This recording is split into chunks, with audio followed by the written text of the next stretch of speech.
Olá! Bom dia, boa tarde ou boa noite, não sei quando você pode estar me assistindo nesse momento. Seja muito bem-vindo ao BMC Deal, programa da BMC, que vai falar com os maiores gestores do mercado, né? A gente vai falar um pouco sobre os maiores fundos, também vamos chamar alguns economistas. Esse programa que vai lá aos sábados, justamente para você poder descansar um pouco, mas não esquecer que economia está sempre presente na sua vida. Bom, no primeiro episódio a gente recebeu o grande André Gordon, lá da GTI, né, que falou um pouco sobre o fundo GTI de Mônaco, que estava para fechar, né, fechou inclusive, né, na sexta-feira, e hoje a gente recebe o grande Moise Politi, lá da REC, Gestão de Recursos, né, a gente vai falar um pouco sobre fundos imobiliários, já vou chamar ele aqui para a gente bater esse papo aqui, e a gente já vai falando. Tudo bom, Moise? Tudo bem, e você, Rafael, como vai? Obrigado pelo convite, prazer estar com vocês. Tudo certo. Então, muito obrigado vocês aí por terem aceito o nosso bate-papo, mas eu queria já ir direto aí no ponto do momento, né? Os fundos imobiliários que têm estado uma volatilidade bastante interessante, né? Teve a história da reforma tributária, né, que poderia ali tributar os fundos, depois veio, né, deram um passo para trás, e aí o IFIX subiu. Como é que você encara hoje o setor para o investidor aí? Como é que você acha que o investidor deveria se posicionar nesse momento? É um buy and hold ou talvez tem uma cautela ali até esperar as coisas serem resolvidas?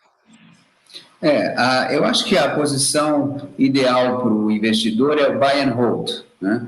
Porque muitas informações, principalmente da reforma tributária, não foram confirmadas, o relator já alterou muito o texto, já o ministro Guedes já indicou que esse é um setor que direciona recursos para o setor produtivo da construção civil e do ramo imobiliário, e que é um setor importante para a economia do país, como geração de empregos, produção de PIB, também um setor que emprega muita mão de obra. Então, aparentemente, os fundos imobiliários continuarão isentos dos seus dividendos para investidores, pessoas físicas, né? O ganho de capital é tributado em 20%, mas o dividendo é isento e aparentemente continuará. Entretanto, tem que ter cautela até que essa reforma seja votada pelo Congresso. Por que eu digo buy and hold? Porque existe uma série de fatores que influenciam nesse setor de fundos imobiliários, que é decorrência do setor imobiliário. Então, taxa de juros, como o Selic, influi, crescimento da economia influi, indexadores como IPCA e GPM também influem, e também a tributação, sim ou não. Então, eu acho que é um momento de cautela, buy and hold, não acho que é para vender. A minha opinião pessoal é que esse setor deve crescer muito. Eu não digo que as cotas se valorizarão, não é isso que eu estou dizendo, mas eu acho que esse é um setor que vai crescer muito. Hoje ele tem 1.300.000 investidores na B3, em fundos listados, e algo da ordem de 130 bilhões de reais em fundos listados. Acredito que nos próximos 2, 3 anos esse número deva crescer para 400 bilhões e o número de investidores deveria chegar em 5 milhões de investidores. Esse é o meu palpite com relação ao crescimento do setor. Por que eu digo isso? Porque eu acho que fundo imobiliário é uma alternativa interessante para a carteira dos investidores de médio e longo prazo, né? Quando você faz uma carteira de investimento, um portfólio, você normalmente diversifica e você faz um balanceamento do risco-retorno prazo, né? Então, começando na escala do mais seguro, que seriam os títulos de governo, depois os investimentos em renda fixa bancário, depois as debêntures, aí viriam os fundos imobiliários, depois ações e depois private equity, né? Então, eu acho que dentro de uma carteira balanceada de um investidor, o fundo imobiliário teria vamos dizer, uma participação relevante, de talvez 20% a 25% das carteiras. Por que eu digo isso? Porque o fundo imobiliário ele substitui a forma de investir em imóveis. Ao invés do investidor ter um imóvel com renda, ele pode investir em um fundo imobiliário com renda, onde ele consegue diversificar os investimentos, consegue reduzir o seu risco e ter um bom retorno mais perene e mais previsível. Por que eu digo isso? Porque hoje o investidor que tem, vamos dizer, 10 ou 15 ou 20 mil reais, não poderia comprar um imóvel relativamente grande ou de uma certa segurança, com boa renda.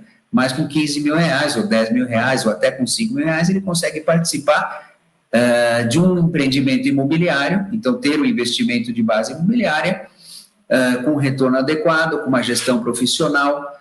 Então eu acredito que é uma forma interessante de investir. Nos Estados Unidos é uma maneira já antiga e de um volume muito significativo com relação ao tamanho da economia, e eu acho que aqui no Brasil acontecerá o mesmo.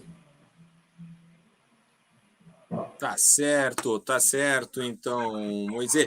Eu queria agora falar um pouco sobre o fundo da REC, né? Vocês têm alguns FIIs, né? Mas eu acho que o que mais chama a atenção do investidor é o RSR11, né? O grande RSR11, que distribui, inclusive, ali um dividend yield bastante interessante, né? É uma questão ali de, acho que a última vez que eu tinha lido era de R$1,20 por cota, né? Um fundo que o papel vale R$105, né? Hoje, R$108, enfim, é uma questão de ali, então, né? É um dividend yield de quase 10% ao ano, né? Acho que são 12% ao ano, é um dividend yield interessante para o investidor.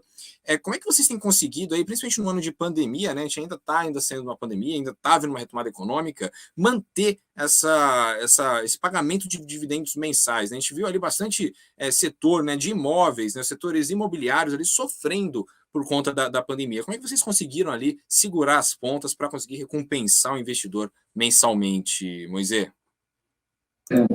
Então, o fundo REC-R11, ele é um fundo de CRI, é um fundo de renda fixa imobiliária. Esse foi um fundo que foi criado em dezembro de 2017. A emissão inicial, o IPO, foi de 30 milhões de reais, e ele vem crescendo nos últimos 3 anos e meio. Hoje ele tem um patrimônio líquido da ordem de 1 bilhão e 900 milhões de reais, 1.950, e ele tem dado esses resultados positivos porque ele é um fundo não de tijolo, ele é um fundo de crédito. Então, o lastro desse fundo, o ativo desse fundo, é formado por créditos na forma de CRI, Certificado de Recebível Imobiliário.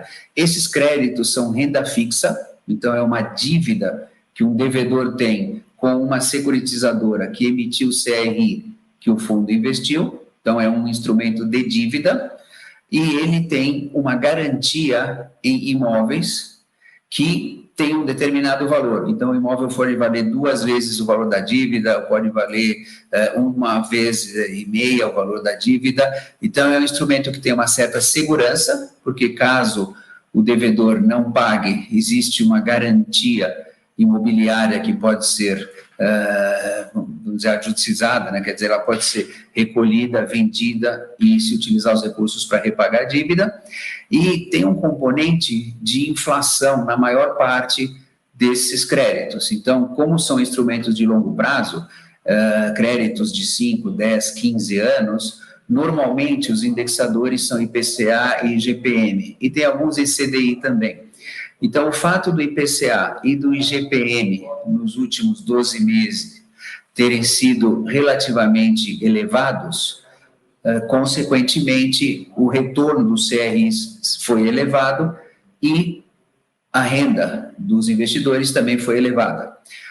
Agora, isso, quer dizer, é uma situação que a gente não sabe quanto tempo dura. O IPCA deu algo da ordem de 8,5% nos últimos 12 meses, o IGPM deu 37%, né? Então, se você coloca IGPM mais 8%, o IPCA mais 8%, você está falando de retornos muito elevados.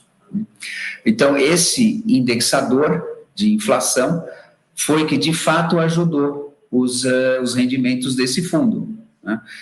Associado ao fato de que ele tem um baixo risco, porque quando você tem um crédito, que é uma dívida líquida e certa, então não tem flutuação igual o fundo de shopping, igual o fundo de lajes corporativas ou de logística, ele não tem flutuação no preço do imóvel. É uma dívida que tem um valor fixo, corrigido monetariamente e com um indexador. Então, você não tem flutuação. Então, toda essa crise dos imóveis per si não afetaram o rendimento do fundo, dos fundos em geral, de CRI. Obviamente, quando você tem um ambiente onde existe um componente inflacionário muito grande, que é o caso do IGPM, por exemplo, a dívida cresce muito. O risco que existe é da dívida se tornar maior do que o valor da garantia imobiliária. Esse é um risco, né? Obviamente, o portfólio está sujeito a esse tipo de risco, né? Entretanto, o que a gente vem feito como gestor, né, o que nós temos feito como gestor nos últimos tempos é mudar alguns indexadores de algumas dívidas. Então, sair de IGPM, ir para CDI, sair de IGPM, ir para IPCA, para, vamos dizer, dar uma aliviada na carga de juros dos devedores. O nosso portfólio, ele era, no passado, até pouco tempo atrás, dividido em 3/3, então 1/3 do portfólio era lastreado em CDI, 1/3 lastreado em IPCA e 1/3 em IGPM. De uns tempos para cá, esses percentuais se alteraram. Hoje, IGPM é na faixa de 18%, o CDI 20 e poucos por cento, e a diferença acima de 60% é em IPCA, né? Então, a gente mudou um pouco a composição do portfólio. Por força de, vamos dizer, aliviar a carga de juros de alguns devedores, né? Então, você corrige de IGPM até um determinado momento e muda. E também fazendo novas emissões em IPCA, porque ninguém queria tomar dinheiro em IGPM. Por que nós temos tido essa performance boa? A gente tem uma certa experiência nesse setor. O mercado de CRI foi inaugurado em 1999. Nossa equipe participou da formação da securitizadora chamada Brasília Securities, que nós fundamos no ano 2000. Então, a nossa equipe tem uma experiência em CRI, em estruturação, originação e gestão, já há 21 anos. Então, o fato de você ter 21 anos de experiência e presença no mercado faz com que, de uma certa maneira, os participantes nos procurem, nós consigamos originar diretamente uma série de operações. Então, isso ajuda bastante, porque toda e qualquer renda, seja de estruturação, ou seja de um retorno mais elevado, porque é uma operação primária inicial, ele é todo transferido para o fundo. A gestora não tem nenhuma comissão de intermediação, não tem nenhuma comissão de estruturação, todo e qualquer retorno dos investimentos é direcionado ao fundo REC-R. E agora eu queria falar um pouco sobre um outro fundo da REC, né, que é o RECT11, né, RECT11, né, que nesse momento, inclusive, a gente está gravando isso daqui na quarta-feira, ele está cotado aos R$80, né, no ano ele está tendo aí uma performance até que negativa, né, na valorização do ativo, né, com uma queda de 14%, mas no mês, aí, nos últimos, no mês, se não me engano, nos últimos 30 dias, ele está com uma alta de 6%, no caso de 6, 7%. Você acha que o investidor, quando ele for investir, né, nesse fundo, ele vai acabar vendo, além do dividendo, né, pago, que eu acho que é na casa do R$1, né, o dividendo mensal ali, mas também uma possibilidade de valorização do ativo, né, voltar a uma correção ali para cima, né, ele está ali ensinando tentando uma retomada ali da valorização, ou isso não passa muito na cabeça hoje da gestora, né, uma questão mais de, olha, vamos manter o bom trabalho e já era. O que você acha que o investidor deveria ter em mente ao investir nesse fundo, Moisés? Então, a pergunta é muito boa. O fundo RECT11, que é o fundo de renda imobiliária, de lajes corporativas principalmente, é um fundo que sofreu muito com relação à pandemia, né? Diferente do fundo de CRI, que se beneficiou durante a pandemia, os fundos de tijolo, em geral, sofreram, com exceção dos fundos de logística, que foram muito bem, porque com o aumento do e-commerce, das compras por internet, o setor de logística e de distribuição foi muito beneficiado, porque aumentou muito o volume. O que era previsto para acontecer nos próximos 5 anos, acabou acontecendo em 6 meses, em termos de crescimento da indústria de distribuição e logística. Então, esses fundos de tijolo de logística se beneficiaram.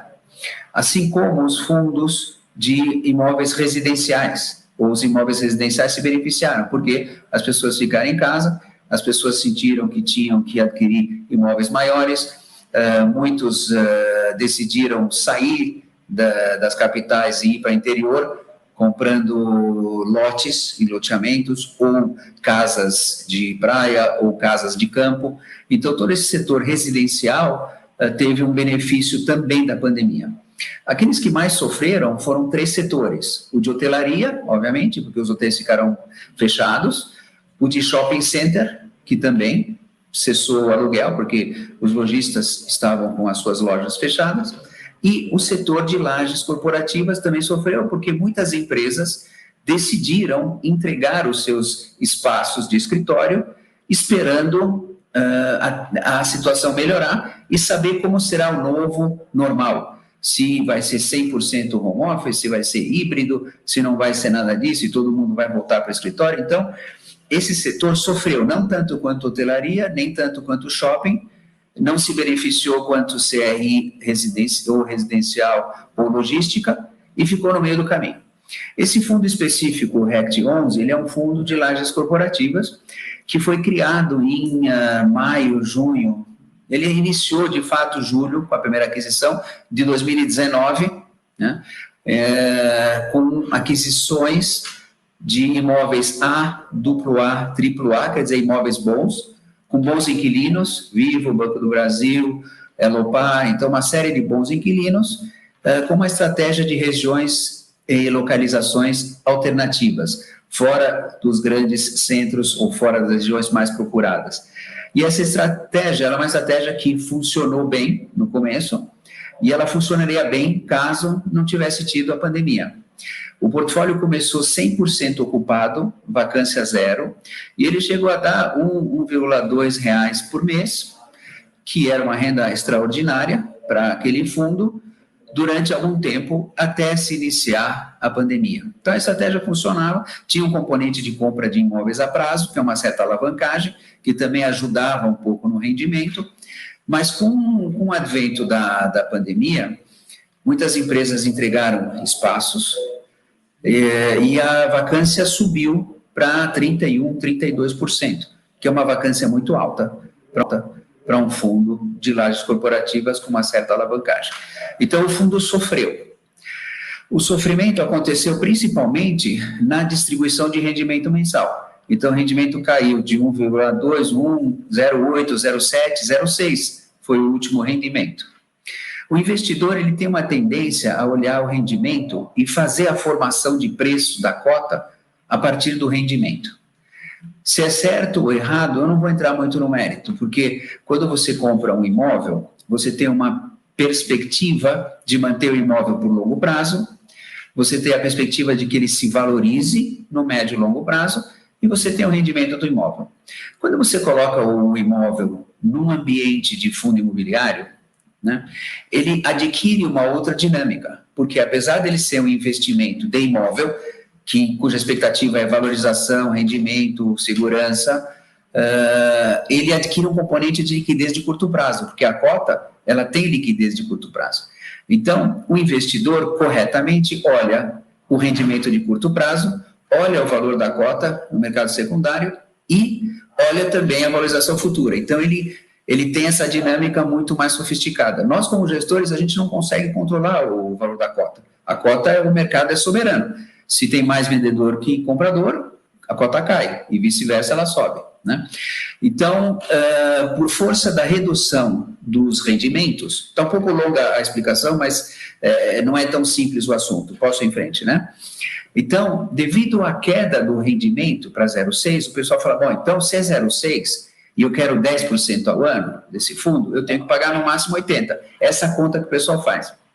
Entretanto, o valor dos imóveis está na faixa de R$ 93 por cota, é o valor patrimonial, né? Quer dizer, se um dia a gente, não estou falando que vamos fazer isso, mas se fosse vender todos os imóveis, daria 93. Então, as pessoas estão vendendo suas cotas com deságio ao valor patrimonial, porque estão olhando a renda. Não estou falando que é errado, mas eles estão fazendo isso. E outros estão comprando a 80, porque se tem vendedor, tem comprador também, no mesmo preço, achando que um dia, fora o rendimento de zero tanto por mês, pode-se chegar a R$ 93 no médio prazo, a cota, né? Então, o cara está olhando a combinação de renda de curto prazo e valorização média dos imóveis no médio prazo, né? Então, essa é a dinâmica. Agora, você vai dizer o seguinte, quem está certo, quem está errado? Ninguém está certo, ninguém está errado.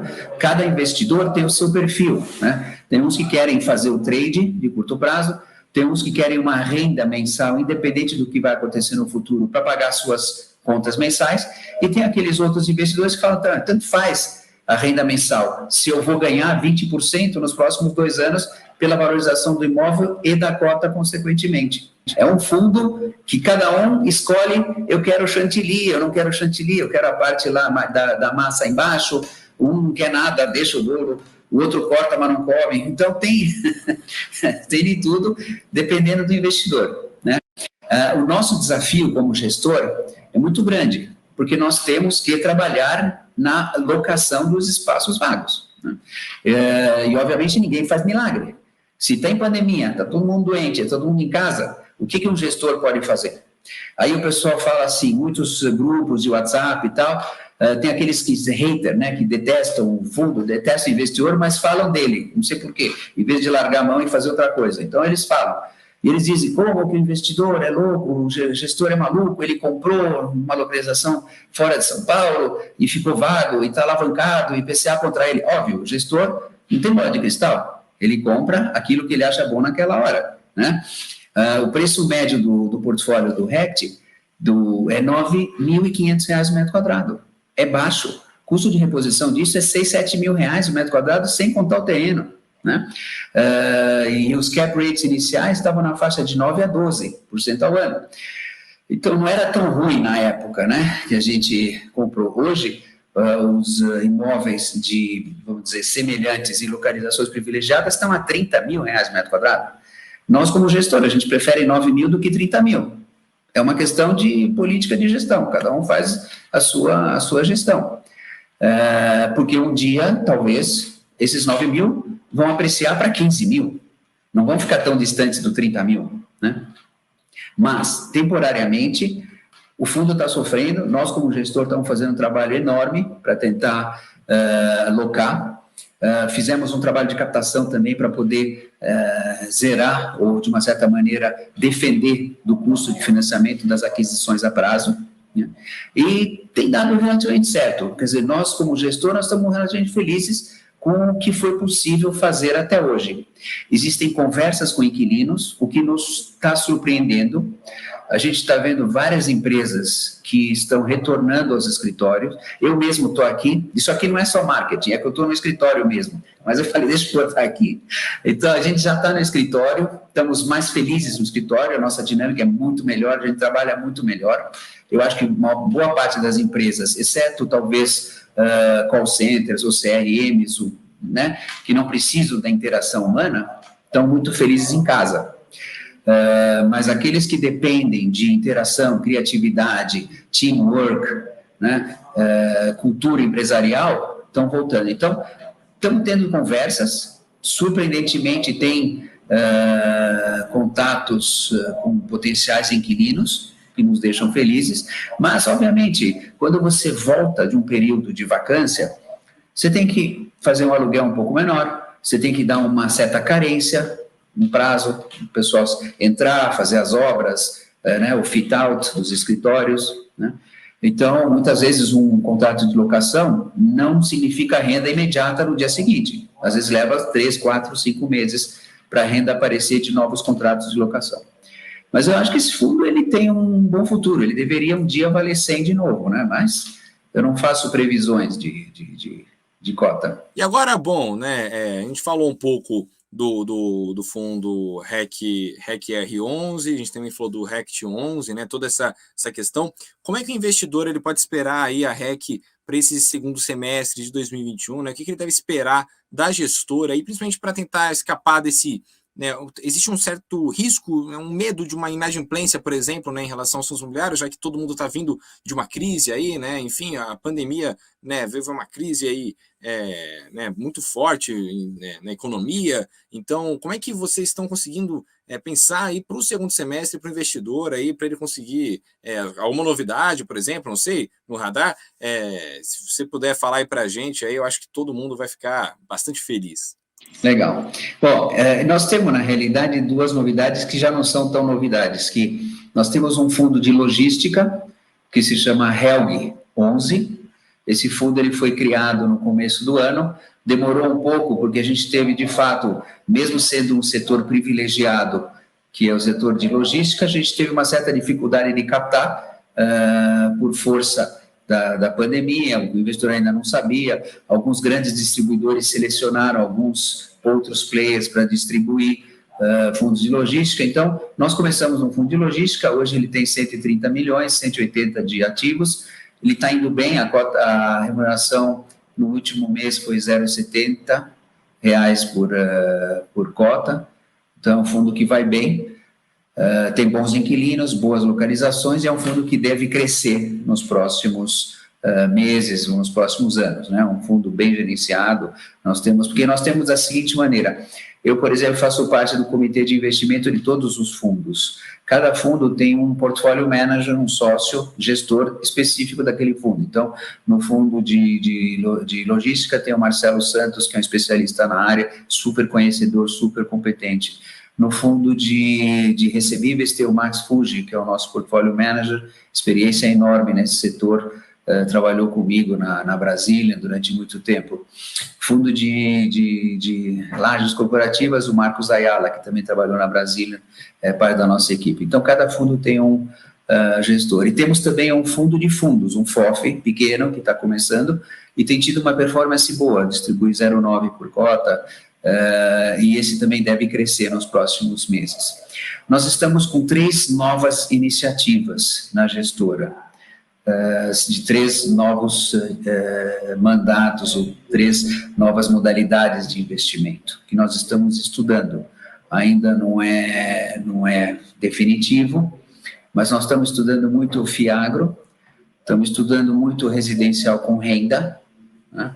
E estamos estudando também uma terceira alternativa, ainda não posso dizer porque está muito embrionária, mas a gente está trabalhando nessas alternativas. Nós gostaríamos muito de ter um fundo de hotelaria, que o momento é excelente para aquisições, excelente, nunca foi tão bom, hotelaria de lazer, mas o investidor ainda não aderiu a essa tese. A gente tentou fazer com o Rosewood, aqui no Cidade Matarazzo, infelizmente captamos quase nada, menos do mínimo, então não deu adesão à tese de investimento em hotelaria, mas eu acho que é aquele tal negócio, quando é bom, infelizmente, quando é bom comprar, o investidor não está lá, aí quando fica caro, ele quer comprar, né? Obviamente nós como gestores, a gente tenta convencer eles a, não, agora é bom, não, mas agora está ruim, então é bom quando está ruim comprar, não é bom comprar, quando está bom, é bom vender, né? Meu pai dizia assim, ele falava, quando é boa a hora de vender? Ele falava, eu falava, pai, qual é a hora de vender? Ele falou, quando tem comprador. Quando tem comprador, você vende. O ruim é você tentar vender quando não tem comprador, né? Então, às vezes o mercado, ele tem essa dicotomia, quer dizer, o investidor quer comprar na hora errada e vender na hora errada. E por isso que tem, vamos dizer, gestores como nós e outras casas que fazem esse tipo de gestão. E falam, o investidor, agora é hora de comprar, ou agora é hora de vender. Ou quando ele nos dá o recurso e deixa com que a gente decida a hora de comprar e vender, é o melhor dos mundos, porque supostamente a gente estuda, conversa, tal. Às vezes a gente erra, normal, faz parte, né? O importante é acertar mais do que errar, né? Na minha carreira como empreendedor, eu fiz muitos negócios, desde os 29 anos, sempre fui empreendedor no mercado financeiro. Já fiz muita coisa errada, né? Já perdi, abri e fechei mais de 18 empresas. Graças a Deus, 2 deram certo, pagou toda a conta das anteriores. Mas o fato de você poder errar, aprender e depois melhorar, isso é muito importante na nossa atividade. Queria agradecer, viu, você ter aceito aí o nosso convite. Eu fiquei aqui, nossa, eu estou até de olho nessas novidades aí, então parece que está vindo aí, né, um FIAGRO aí, vocês estão de olho também na questão da hotelaria, e eu acho que o investidor pode ficar aí bastante de olho aí com a REC aí para os próximos meses, e quando quiser aparecer por aqui, é só dar uma mensagem lá no WhatsApp que a gente já está de olho aqui, tá certo? Legal, Rafael, obrigado pelo espaço. Uma coisa interessante que aconteceu com a gente é que a REC é uma gestora relativamente nova, né? Em julho de 2019, apenas 2 anos atrás, nós tínhamos 400 milhões de gestão de fundos, de patrimônio dos nossos fundos, 400 milhões. Hoje nós estamos com 3 bi, né? Então nós tivemos um crescimento muito grande nos últimos 2 anos, a gente está muito feliz, é um trabalho grande, a equipe está crescendo, a gente está se esforçando, esse crescimento é resultado do nosso trabalho, né? Apesar de pandemia, apesar de tudo, né, a gente está aqui se aguentando. A gente tinha, quando começou lá, no começo, nós tínhamos 10, 12 mil investidores, hoje a gente tem 170 mil investidores, né, que é um número bem legal, né, 15% da base dos investidores. Então, a gente está muito feliz e temos um compromisso muito sério com o gestor, com os investidores, né, de trazer bons produtos, trazer boa performance. Nós estamos nesse setor, minha equipe, desde 1999, não sei se você sabe disso. Nós fomos pioneiros em fundo imobiliário, nós fizemos o primeiro fundo imobiliário para varejo no Brasil, em 99, o fundo do Pátio Higienópolis. Depois disso, fizemos mais 18 bi, é um número grande, 18 bi de fundos imobiliários ao longo desses últimos 20 anos. Então, a gente tem uma certa experiência nesse ramo. O nosso objetivo é crescer e o nosso compromisso é com o investidor. Eu tenho um perfil no Instagram que eu fiz recentemente, que está sendo muito bom. Os investidores falam comigo, perguntam, criticam, né? E por quê? Porque a gente tem compromisso com o investidor. O investidor tem que saber o que ele está investindo, tem que ter transparência, os relatórios têm que ser bons, o investidor tem que ter o direito de perguntar o que ele quiser, a hora que ele quiser. Obviamente, algumas coisas a gente não pode responder, porque são, né, vamos dizer, às vezes, segredos, estratégias que a gente não quer divulgar antes de fazer as operações. Mas é isso, compromisso com o investidor, transparência e padrões éticos. Quando quiser aparecer, fique à vontade, tá certo? Sinta-se em casa e muito obrigado aí pelo papo. Eu adorei, eu tenho certeza que a galera em casa também adorou, tá certo? Obrigado. E esse foi o nosso grande BMC Deal, o programa da BMC que vai focar aqui em tudo que importa do mercado financeiro, além daquela correria do dia a dia. Você também pode ver, né, gestores de fundos, economia aqui, tudo do bom e do melhor aqui, porque aqui na BMC a gente tem informação que gera valor. Meu nome é Rafael Lara, estarei na semana que vem de novo aqui com vocês, então não se esqueçam de acompanhar a gente no nosso portal também, www.bmcnews.com.br.